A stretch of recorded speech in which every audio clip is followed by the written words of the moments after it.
ഒരു 40 കഴിഞ്ഞ ഒരു സ്ത്രീയാണോ, അല്ലെങ്കിൽ ഒരു 40 കഴിഞ്ഞ സ്ത്രീയുടെ ഭർത്താവാണോ എങ്കിൽ നിങ്ങൾ നിർബന്ധമായിട്ടും ഈ ഒരു വീഡിയോ കണ്ടിരിക്കണം.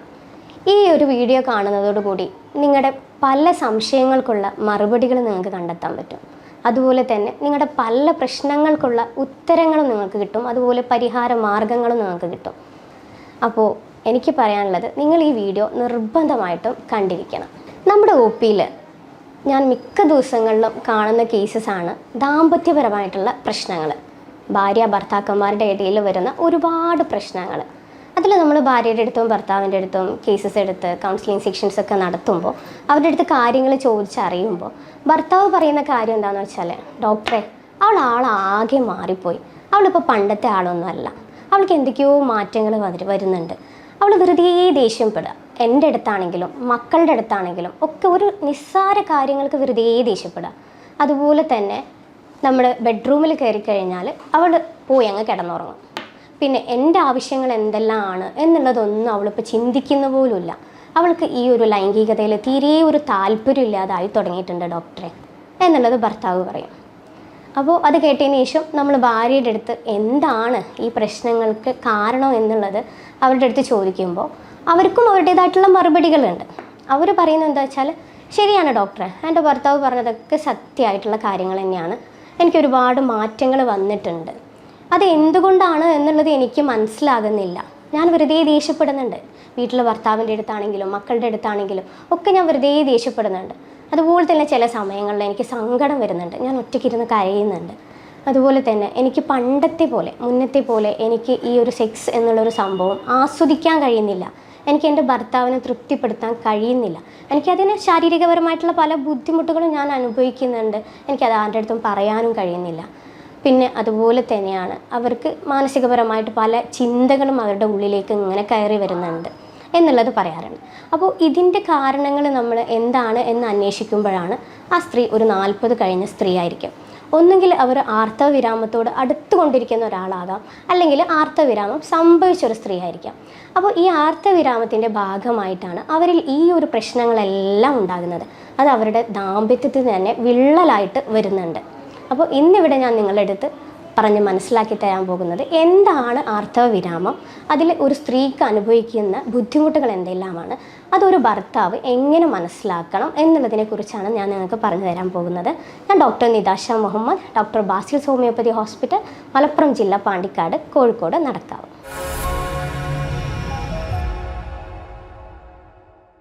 ഇനി എന്താണ് ആർത്തവവിരാമം എന്നുള്ളതല്ലേ? ആർത്തവവിരാമം എന്ന് പറഞ്ഞാൽ നമുക്കൊക്കെ അറിയാം, ഒരു പെൺകുട്ടി അവളൊരു 18 വയസ്സായി കഴിഞ്ഞാൽ, അവർക്ക് മെൻസസ് ആയിക്കഴിഞ്ഞ കാലം തൊട്ട് ഒരു 40 വയസ്സാകുന്നത് വരെ നല്ല ചുറുചുറുക്കും, അതുപോലെ തന്നെ നല്ല സൗന്ദര്യവും, അതുപോലെ തന്നെ എല്ലാ കാര്യത്തിലും നല്ല താല്പര്യങ്ങളും, ലൈംഗികപരമായിട്ടാണെങ്കിലും മറ്റുള്ള കാര്യങ്ങളിലെല്ലാം നല്ല രീതിയിൽ പ്രവർത്തിക്കുന്ന ഒരാളായിരിക്കും. അത് കഴിഞ്ഞ് ഒരു 40 വയസ്സ് കഴിയുമ്പോൾ അവരുടെ സ്വഭാവത്തിൽ കുറേ മാറ്റങ്ങൾ നമ്മളിങ്ങനെ കണ്ടു തുടങ്ങും. ഇപ്പോൾ മുന്നേ പറഞ്ഞതുപോലെ തന്നെ വെറുതെ ചൂടാവുക, വെറുതെ വീട്ടിലെ പ്രശ്നങ്ങൾ ഉണ്ടാക്കുക, ഭർത്താവിൻ്റെ അടുത്ത് തട്ടിക്കയറുക, ഇതുപോലെ തന്നെ ലൈംഗികപരമായിട്ട് തീരെ ഒരു താല്പര്യം ഇല്ലാണ്ടാകുക, അങ്ങനെ പല പ്രശ്നങ്ങളും സ്റ്റാർട്ട് ചെയ്ത് തുടങ്ങും. അതൊരു 55 വയസ്സാകുമ്പോഴേക്ക് അവരുടെ ആർത്തവം നിന്നു പോവുക എന്നുള്ളൊരവസ്ഥയിലേക്ക് എത്തുന്നുണ്ട്. അപ്പോൾ ഈ ഒരു സംഭവം അത് പുരുഷന്മാരിലും ഉണ്ടാകുന്നുണ്ട്, സ്ത്രീകൾക്ക് മാത്രമല്ല ഈ ഒരു സംഭവം, പുരുഷന്മാരിലും ഇത് ഉണ്ടാകുന്നുണ്ട്. ഒരു 18 വയസ്സ് മുതൽ ഒരു 40 വയസ്സ് വരെയുള്ള കാലയളവിലുള്ള ഈ ഒരു പുരുഷന്മാരതിൽ പണ്ടുണ്ടായിരുന്ന ചോരത്തിളപ്പ് ആകില്ല. കുറച്ച് കഴിഞ്ഞ് കഴിഞ്ഞാൽ അവർക്ക് ഒരു 50 വയസ്സ് അല്ലെങ്കിൽ 40 വയസ്സ് കഴിഞ്ഞ് കഴിഞ്ഞാൽ അവരതിലുണ്ടാകുന്നത്, അവർക്കും അവരുടേതായിട്ടുള്ള ബുദ്ധിമുട്ടുകൾ ഉണ്ടാകുന്നുണ്ട്. ലൈംഗികപരമായിട്ട് മുന്നേ അവർക്ക് ഉണ്ടായിരുന്ന ശേഷികളൊന്നും കുറച്ച് കഴിഞ്ഞ് കഴിഞ്ഞാൽ അവർക്ക് ഉണ്ടാകില്ല. ലൈംഗികപരമായിട്ടുള്ള ശേഷിക്കുറവുകളും അവർക്ക് കാണാറുണ്ട്. അതിൽ പ്രത്യേകമായി വരുന്നതാണ് ഉദ്ധാരണത്തിനുള്ള ബുദ്ധിമുട്ട്, അതുപോലെ ശീഘ്രസ്ഖലനം, താല്പര്യക്കുറവ് എന്നീ കാര്യങ്ങൾ പുരുഷന്മാരതിലും കാണാറുണ്ട്. പക്ഷേ ഇത് ഏറ്റവും കൂടുതൽ ഇതിൻ്റെ ബുദ്ധിമുട്ടുകൾ പുരുഷന്മാർ അനുഭവിക്കുന്നത് ശാരീരികപരമായിട്ട് മാത്രമാണെങ്കിൽ സ്ത്രീകളത് മാനസികപരമായിട്ടും കൂടെ അനുഭവിക്കുന്നുണ്ട്. അപ്പോൾ അവർക്ക് സ്ത്രീകളിൽ മെയിനായിട്ട് വരുന്നൊരു തോട്ട് എന്താണെന്ന് വെച്ചാൽ, എൻ്റെ മെൻസസ് നിന്നു, ഞാൻ ഇനി ഒരു സ്ത്രീയല്ല, എൻ്റെ സ്ത്രീത്വം എനിക്ക് അവസാനിച്ചു എന്നുള്ളൊരു തോട്ട് അവരുടെ ഉള്ളിലേക്ക് കയറി വരുന്നുണ്ട്. അതവർ ഭയങ്കരമായിട്ട് തളർത്തി കളയുന്നുണ്ട്. അവർക്കൊന്നും ചെയ്യാൻ പറ്റാത്ത രീതിയിൽ അവരെ ബാക്കിലോട്ട് അത് വലിക്കുന്നുണ്ട്. അപ്പോൾ ഈ ഒരു സമയത്ത് നമ്മൾ ചെയ്യേണ്ട കാര്യം എന്താണെന്ന് വെച്ചാൽ, അല്ലെങ്കിൽ നിങ്ങൾ ഭർത്താക്കന്മാർ ചെയ്യേണ്ട കാര്യം എന്താണെന്ന് വെച്ചാൽ, അവരുടെ ആ ഒരു സ്റ്റേജ് നിങ്ങൾ മനസ്സിലാക്കുക. ഈ ഒരു സ്റ്റേജിൽ എല്ലാ സ്ത്രീയും അനുഭവിക്കുന്ന കാര്യങ്ങൾ തന്നെയാണ് അവരനുഭവിക്കുന്നതും, എല്ലാ ദാമ്പത്യത്തിലും ഉണ്ടാകുന്ന പ്രശ്നങ്ങൾ തന്നെയാണ് നിങ്ങളുടെ ദാമ്പത്യത്തിലും ഉണ്ടായിട്ടുള്ളത് എന്നുള്ള സത്യാവസ്ഥ മനസ്സിലാക്കി നല്ല രീതിയിൽ അവരോട് പെരുമാറുക. ലൈക്ക് പരസ്പരം കുറ്റപ്പെടുത്തുന്നതിന് പകരം, അങ്ങോട്ടും ഇങ്ങോട്ടും ബ്ലെയിം ചെയ്യുന്നതിന് പകരം ഇതിന് എന്ത് സൊല്യൂഷൻ കാണാം എന്നുള്ളതിലേക്ക് രണ്ടുപേരും കൂടെ തീരുമാനം എടുക്കുക. അപ്പോൾ നമ്മളിവിടെ ഒരു ഒ പിയിൽ ഒരു കേസസ്, ഇതുപോലത്തുള്ള കേസസ് വന്നാൽ നമ്മൾ ചെയ്യുന്നത് എന്താണെന്ന് വെച്ചാൽ രണ്ടുപേരുടെ ഭാഗങ്ങളും കേൾക്കും. ഇത് നമുക്ക് ഭർത്താവിനെ മാത്രം ഇതിൽ ബ്ലെയിം ചെയ്യാൻ പറ്റില്ല. ഭർത്താവ് കാര്യങ്ങളൊന്നും മനസ്സിലാക്കുന്നില്ല, അങ്ങനെ അവർക്ക് ഈ ഒരു സെക്സ് മാത്രം മതി, അങ്ങനെയൊന്നും നമുക്ക് പറയാൻ പറ്റില്ല. കാരണം അവർക്ക് അവകാശപ്പെട്ട കാര്യമാണ് ചോദിക്കുന്നത്. ഒരു ഭാര്യ എന്നുള്ള രീതിയിൽ നമ്മൾ കൊടുക്കേണ്ട കാര്യങ്ങളാണ് അവർ ചോദിക്കുന്നത്. പക്ഷേ ഒരു ഭാര്യയ്ക്ക് ഈ ഒരു പ്രശ്നങ്ങളുള്ള കാരണം അതിന് കഴിയുന്നില്ല. അപ്പോൾ രണ്ടുപേരും കൂടെ ഒരു തീരുമാനം എടുത്ത് അതിന് എന്ത് ചെയ്യാൻ പറ്റും എന്നുള്ളത് കണ്ടെത്തുകയാണ് വേണ്ടത്. അപ്പോൾ അതിന് ആദ്യം തന്നെ ഭർത്താക്കന്മാരാണെങ്കിൽ ചെയ്യേണ്ട കാര്യം എന്താണെന്ന് വെച്ചാൽ, നിങ്ങൾ നല്ലൊരു മെൻ്റൽ സപ്പോർട്ട് അവർക്ക് കൊടുക്കുക. ആ ഒരു മെൻ്റൽ സപ്പോർട്ട് കൊണ്ട് തന്നെ അവരുടെ ഒരു 50% പ്രശ്നങ്ങൾക്കും പരിഹാരമായിരിക്കും. പിന്നെ നിങ്ങൾ ലൈഫ് സ്റ്റൈലിൽ ഒരുപാട് മാറ്റങ്ങൾ വരുത്തുക. ലൈക്ക് ഭക്ഷണത്തിൽ ഒരുപാട് മാറ്റങ്ങൾ വരുത്തുക, എക്സസൈസുകൾ സ്റ്റാർട്ട് ചെയ്യുക, അങ്ങനെ പല സംഭവങ്ങളും നിങ്ങൾ സ്വമേധയാ തിരഞ്ഞെടുക്കുക. അതും കഴിഞ്ഞില്ല എന്നുണ്ടെങ്കിൽ നിങ്ങളൊരു ഡോക്ടറെ നിർബന്ധമായിട്ടും കണ്ടിരിക്കണം. ഡോക്ടറെ കാണിച്ചതിന് ശേഷം കൗൺസിലിംഗ് പോലത്തുള്ള തെറാപ്പികളോ അല്ലെങ്കിൽ മെഡിസിനൽ സപ്പോർട്ടോ അല്ലെങ്കിൽ വിറ്റാമിൻ സപ്ലിമെൻറ്റ്സോ കാര്യങ്ങൾ എല്ലാം എടുത്തു കഴിഞ്ഞാൽ നിങ്ങൾക്ക് ഇതിനൊരു പരിഹാരം ഉണ്ടാകും. നമ്മളിവിടെ ആ കേസസ് ഡീൽ ചെയ്യുന്നത് അവരുടെ ഈ ഒരു കേസസ് ഫുള്ളായിട്ട് എടുത്തു കഴിഞ്ഞതിന് ശേഷം നമ്മൾ ഒരു യൂറോപ്യൻ സോഫ്റ്റ്വെയറിൻ്റെ സഹായത്തോടു കൂടി, അതുപോലെ ആർട്ടിഫിഷ്യൽ ഇൻ്റലിജൻസിൻ്റെ സഹായത്തോടു കൂടി നമ്മൾ രോഗനിർണയം നടത്തി അതിൻ്റെ മൂലകാരണങ്ങളെല്ലാം മനസ്സിലാക്കി കഴിഞ്ഞതിന് ശേഷം ഒരു ജർമ്മൻ പൊട്ടൻറ്റൈസ്ഡ് ആയിട്ടുള്ള യാതൊരു പാർശ്വഫലങ്ങളും ഇല്ലാത്ത ഹോമിയോപ്പതിക് മെഡിസിൻസ് കൊടുത്തിട്ടാണ് നമ്മളിവിടെ രോഗികളെ ട്രീറ്റ് ചെയ്യുന്നത്. ഇനി എന്താണ് ഈ മെനോപോസിൻ്റെ സമയത്ത് അല്ലെങ്കിൽ ഈ പെരി മെനോപോസിൽ ഈ ഒരു സ്റ്റേജിൽ അവരുടെ ഒരു സ്ത്രീയുടെ ഉള്ളിൽ എന്താണ് സംഭവിക്കുന്നത് എന്നുള്ളത് നമുക്കൊന്ന് മനസ്സിലാക്കാം.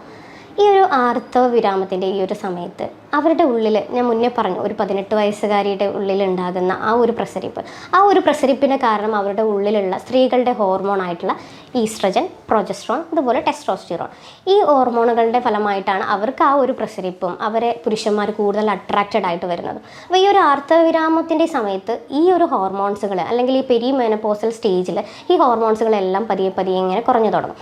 അപ്പോൾ തന്നെ അവർക്ക് അതിൻ്റേതായിട്ടുള്ള ലക്ഷണങ്ങൾ കണ്ടു തുടങ്ങും. അത് കഴിഞ്ഞ് ഈ മെനോപോസ് ആയിക്കഴിഞ്ഞാൽ അത് കംപ്ലീറ്റ്ലി അവരുടെ ബോഡിയിൽ നിന്ന് വിഡ്രോ ചെയ്ത് പോകും. അത് പിന്നെ ന്യൂ ആയിട്ടുള്ള പ്രൊഡക്ഷൻ അവർ സ്റ്റോപ്പ് ചെയ്യും. പുതിയതായിട്ടൊന്നും ഹോർമോൺസുകൾ അവർ പ്രൊഡ്യൂസ് ചെയ്യൂല. അപ്പോൾ അതുകൊണ്ട് തന്നെ അവർക്ക് ശാരീരികപരമായിട്ടും മാനസികപരമായിട്ടും പല ബുദ്ധിമുട്ടുകൾ അവർക്ക് പുറമേക്ക് അനുഭവപ്പെടും. അതിൽ മെയിനായിട്ടുള്ള പ്രശ്നം മാനസികപരമായിട്ടുള്ള പ്രശ്നങ്ങൾ തന്നെയാണ്. അതുകൊണ്ട് ഒരുപാട് സ്ത്രീകൾ പല ബുദ്ധിമുട്ടുകളും അനുഭവിക്കുന്നുണ്ട്. ഞാൻ മുന്നേ പറഞ്ഞ പോലെ തന്നെ ഫാമിലിയിൽ ഒരു പ്രോബ്ലം ക്രിയേറ്റ് ചെയ്യുന്ന ഒരാളായിട്ട് അവർ മാറുന്നുണ്ട്. ഈ ഒരു 40 വയസ്സ് കഴിഞ്ഞ സ്ത്രീകളുടെ കുട്ടികളെല്ലാവരും മെയിൻലി ടീനേജുകാരായിരിക്കും. അപ്പോൾ അവരും ആ ഒരു സ്റ്റേജിലാണ്, ഒരു പൊട്ടിത്തെറിക്കാനുള്ള ഒരു സ്റ്റേജിലാണ്, ആ ഒരു ഏജ് ഗ്രൂപ്പിലാണ്. ഇവരും തന്നെ ഇവരുടെ മെനോപോസിൻ്റെ ആ ഒരു സ്റ്റേജിലാണ്. അപ്പോൾ ഇവർ രണ്ടുപേരും തമ്മിലൊരു കോൺഫ്ലിക്റ്റ് അവിടെ നടക്കുന്നുണ്ട്. അപ്പോൾ അത് നല്ല രീതിയിൽ ഡീൽ ചെയ്യാൻ ഭർത്താക്കന്മാർക്കും സാധിക്കാതെ പോകുന്നതാണ് ഈ ഒരു പ്രശ്നങ്ങൾക്കൊക്കെ വഴി തെളിയിക്കുന്നത്. പിന്നെ അടുത്തത് രണ്ടാമതായിട്ടുള്ളൊരു കാരണമാണ് ഈ ഈസ്ട്രജൻ. മുന്നേ പറഞ്ഞില്ലേ ഞാൻ ഈസ്ട്രജൻ എന്ന് പറഞ്ഞു. ആ ഒരു ഹോർമോൺ അവരുടെ ബോഡിയിൽ കുറയുന്നതോടുകൂടി നമ്മുടെ എല്ലുകളുടെ കാൽഷ്യം കുറഞ്ഞു പോകുന്നുണ്ട്. കാൽഷ്യം എല്ലുകളിൽ കുറയുമ്പോൾ എന്താ സംഭവിക്കുക നിങ്ങൾക്ക് അറിയാലോ, എല്ലുകൾക്ക് തേയ്മാനം ഉണ്ടാകും. ഓസ്റ്റിയോപോറോസിസ് എന്ന് പറയും. ഈ ഓസ്റ്റിയോപോറോസിസിൻ്റെ കാരണമായിട്ടാണ് നമ്മൾക്കൊക്കെ അറിയാം 40 കഴിഞ്ഞ സ്ത്രീകളിലാണ് മെയിൻലി മുട്ടുവേദന, കാൽമുട്ട് വേദന, കൈമുട്ട് വേദന, ഉപ്പുറ്റി വേദന, എല്ലാ വേദനകളും കാണുന്നത് ഈ ഒരു ഏജ് ഗ്രൂപ്പിലുള്ള ആളുകളിലാണ്, പ്രത്യേകിച്ച് സ്ത്രീകളിലാണ്. അത് ഇതിൻ്റെ കാരണമായിട്ട് വരുന്നതാണ്. പിന്നെ അടുത്തതായിട്ട് വരുന്നതാണ് അവർക്ക് നന്നായിട്ട് മുടിയൊഴിച്ചിൽ വരും. അതുപോലെ അവരുടെ സ്കിന്നെല്ലാം സാഗ് ചെയ്ത് തുടങ്ങും. ഇതൊക്കെ ഈ ഹോർമോൺ വിഡ്രോ ചെയ്യുന്നതിൻ്റെ ഭാഗമായിട്ട് വരുന്നത്. ഇതിൽ എല്ലാറ്റിനേക്കാളും ഏറ്റവും ഇമ്പോർട്ടൻ്റ് ആയിട്ടുള്ള കാര്യമാണ് അവർക്ക് സെക്ഷുവലി ബാധിക്കുന്ന കാര്യങ്ങൾ. അതിൽ മെയിനായിട്ടെന്ന് വെച്ചാൽ അവരുടെ ശരീരത്തിന് ഭയങ്കരമായിട്ടുള്ള ചൂട് അനുഭവപ്പെടും. അവർക്ക് ടൈറ്റ് ഡ്രസ്സസ് ഒക്കെ ഇടുമ്പോൾ അവർക്കത് ഭയങ്കര അൺകംഫർട്ടബിളായിട്ട് ഫീൽ ചെയ്യും. അവർക്കതൊന്ന് ലൂസൻ ചെയ്യാൻ അല്ലെങ്കിൽ ലൂസ് ക്ലോത്ത്സ് ഇടാൻ അങ്ങനെ തോന്നും. അതുപോലെ ആരെങ്കിലും അവരുടെ അടുത്ത് വന്ന് കിടക്കുകയാണെങ്കിൽ അവർക്കത് ഭയങ്കര ബുദ്ധിമുട്ടായിട്ട് ഫീൽ ചെയ്യും. ഭർത്താക്കന്മാരാണെങ്കിൽ പോലും അവരടുത്ത് വന്ന് കിടക്കുമ്പോൾ ചിലപ്പോൾ എഴുന്നേറ്റ് പോയി എന്ന് വരും. അപ്പോൾ ഇതൊക്കെ ദാമ്പത്യത്തിൽ ഭയങ്കര പ്രശ്നത്തിലേക്കാണ് പിന്നീട് പോവുക. പിന്നെ അതുപോലെ വരുന്നതാണ് ഈ ഈസ്ട്രജൻ എന്നുള്ള ഹോർമോൺ കുറയുന്നത് കൊണ്ട് അവരുടെ ഈ ഒരു സെക്ഷുവൽ ഡിസയർ, അതിൻ്റോടുള്ള ഒരു താല്പര്യം, മുന്നേ അവർ ആസ്വദിച്ചിരുന്ന ആ ഒരു ആസ്വാദന ശേഷി അവർക്ക് പതിയെ കുറഞ്ഞു തുടങ്ങും. അതവർ മനഃപൂർവ്വം ചെയ്യുന്നതല്ല, ഈ ഹോർമോണുകളുടെ ഈ ഒരു വിഡ്രോവൽ കാരണം അവരുടെ ബോഡിയിൽ അവർ അറിയാണ്ട് വന്നു പോകുന്നതാണ്. പിന്നെ വരുന്നതാണ് ഈ അതുപോലെ വെജൈനയിലുള്ള ഡ്രൈനെസ്. വെജൈനൽ ഡ്രൈനെസ് ആകുമ്പോൾ വെജൈനിസ്മസ് എന്ന് നമ്മൾ പറയും. ഡ്രൈ ആകുമ്പോൾ അവർക്ക് സെക്സ് ചെയ്യുന്ന സമയത്ത്, ഇൻ്റർകോഴ്സ് ചെയ്യുന്ന സമയത്ത് അവർക്ക് ഭയങ്കര പെയിൻഫുൾ ആയിരിക്കും. അതുപോലെ തന്നെ ബ്ലീഡിങ്ങും ഉണ്ടാവാറുണ്ട്. അപ്പോൾ നമുക്കറിയാം, ഒരു പെയിൻഫുൾ ആയിട്ടുള്ള സെക്സ് ഒരാൾക്കും ആസ്വദിക്കാൻ കഴിയില്ല. അത് പുരുഷന്മാർക്കാണെങ്കിലും സ്ത്രീകൾക്കാണെങ്കിലും പെയിൻഫുൾ ആയിട്ടുള്ള സെക്സ് ഒരാളും ആസ്വദിക്കില്ല. പിന്നെ വരുന്നതാണ് അവർക്ക് ബ്രസ്റ്റിൽ ഒരുപാട് ചേഞ്ചസ് വരും. ബ്രസ്റ്റിൻ്റെ ഷേപ്പിൽ മാറ്റം വരും, സൈസിൽ മാറ്റം വരും. അതുപോലെ ബ്രസ്റ്റിലും പെയിൻ എന്നുള്ളൊരു സംഭവം വരുന്നുണ്ട്. ഞാനീ പറഞ്ഞ ഇത്രയും സംഭവങ്ങൾ ഒരു മെനപ്പോസ് ആവുന്ന സമയത്ത് അല്ലെങ്കിൽ ആർത്തവം നിൽക്കുന്ന സമയത്ത് ഒരു സ്ത്രീയുടെ ഉള്ളിൽ ഉണ്ടാകുന്ന കാര്യങ്ങളാണ്. അപ്പോൾ ഇതിൽ ഭയങ്കര വിഷമകരമായിട്ടുള്ളൊരു കാര്യം എന്താണെന്ന് വെച്ചാൽ, പല ലക്ഷണങ്ങളും അത് ആ ഒരു സ്ത്രീക്ക് മാത്രമേ അനുഭവിക്കുന്നുള്ളൂ. അത് പുറമേ നിന്ന് ഒരു രണ്ടാമതൊരാൾക്ക്, അത് പുറത്തു നിന്ന് നോക്കുന്ന ഒരാൾക്ക് അത് മനസ്സിലാക്കാൻ പറ്റുന്നില്ല എന്നുള്ളതാണ് ഭയങ്കരമായിട്ടുള്ള ഒരു പ്രശ്നം. അത് അനുഭവിക്കുന്നത് അവരായതുകൊണ്ട് തന്നെ അത് അവരൊരാളുടെ അടുത്ത് പറഞ്ഞു കഴിഞ്ഞാൽ അത് അവർക്ക് ആക്സെപ്റ്റ് ചെയ്യാൻ പറ്റില്ല. ഭർത്താക്കന്മാരാണെങ്കിൽ പോലും അവരത് കാണുന്നില്ല, അവരത് ഫീൽ ചെയ്യുന്നില്ല. അപ്പോൾ അതുകൊണ്ട് അവർക്കത് ആക്സെപ്റ്റ് ചെയ്യാൻ പറ്റില്ല. ഇവിടെയാണ് ഭർത്താക്കന്മാർ നല്ല രീതിയിൽ നിങ്ങൾ സപ്പോർട്ട് ചെയ്യേണ്ട ഒരു സ്റ്റേജ്. നിങ്ങൾക്ക് നിങ്ങളുടെ ദാമ്പത്യത്തിൽ പ്രശ്നങ്ങളൊന്നുമില്ലാതെ കൊണ്ടുപോകണമെന്നുണ്ടെങ്കിൽ നിങ്ങൾ വൈഫിന് നല്ല രീതിയിൽ ആ സമയത്ത് സപ്പോർട്ട് കൊടുത്തേ മതിയാകും. അതുപോലെ ഞാൻ പറഞ്ഞു ലൈഫ് സ്റ്റൈലിൽ മാറ്റങ്ങൾ വരുത്തുക എന്നുള്ളത്. അപ്പോൾ ലൈഫ് സ്റ്റൈലിൽ മാറ്റങ്ങൾ വരുത്തുന്നത് എന്താണെന്ന് വെച്ചാൽ, ഈ ഹോർമോൺസുകളൊക്കെ ഈ വിഡ്രോ ചെയ്യുന്ന സമയത്ത് അവരുടെ ബോഡിയിൽ ഒരുപാട് വൈറ്റമിൻ ഡെഫിഷ്യൻസീസ് കാര്യങ്ങളൊക്കെ ഉണ്ടാകുന്നുണ്ട്. അപ്പോൾ നല്ല കാൽഷ്യം റിച്ച് ആയിട്ടുള്ള ഫുഡുകൾ കഴിക്കുക, ലൈക്ക് പാല്, മുട്ട, അതുപോലത്തെ സംഭവങ്ങൾ കഴിക്കുക. അതുപോലെ അയൺ റിച്ച് ആയിട്ടുള്ള ഭക്ഷണങ്ങൾ നമ്മുടെ ഡയറ്റിൽ ഉൾപ്പെടുത്തുക. രാഗി, ഈത്തപ്പഴം, പച്ചക്കറികൾ നന്നായിട്ട്, ഗ്രീൻ ലീഫി വെജിറ്റബിൾസ് നന്നായിട്ട് ഉൾപ്പെടുത്തുക. അതുപോലെ omega-3 fatty acids, chia seeds, papaya, അതുപോലെ പ്രോട്ടീൻ അടങ്ങിയിട്ടുള്ള ഭക്ഷണങ്ങൾ, മുട്ട, ഇറച്ചി, മീൻ എന്നീ ഭക്ഷണങ്ങളൊക്കെ നമ്മുടെ ഡയറ്റിൽ നന്നായിട്ട് ഉൾപ്പെടുത്തുക. കൂടെ എക്സസൈസ് ചെയ്യുക. അത് എക്സസൈസ് മെയിൻലി കീഗിൾസ് എക്സസൈസ് എന്ന് പറയും. നമ്മുടെ ഈ പെൽവിക് മസിൽസിന് വേണ്ടിയിട്ടുള്ളൊരു എക്സസൈസാണ്. ആ ഒരു എക്സസൈസ് പ്രാക്ടീസ് ചെയ്യുക. ഇതൊക്കെ ചെയ്ത് കഴിഞ്ഞിട്ടും നിങ്ങൾക്ക് മാറ്റങ്ങളൊന്നും ഉണ്ടാകുന്നില്ല എന്നുണ്ടെങ്കിൽ നിങ്ങൾ എന്തായാലും ഒരു ഡോക്ടറെ കൺസൾട്ട് ചെയ്യണം.